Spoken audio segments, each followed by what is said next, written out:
Investing doesn't have to be complicated.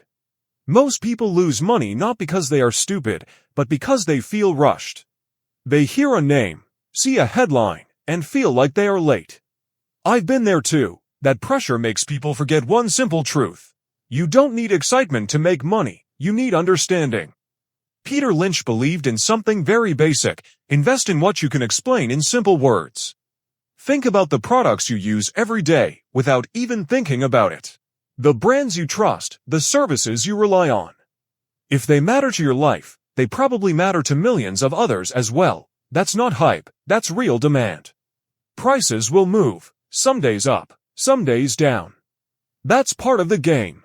But over time, strong businesses tell their own story.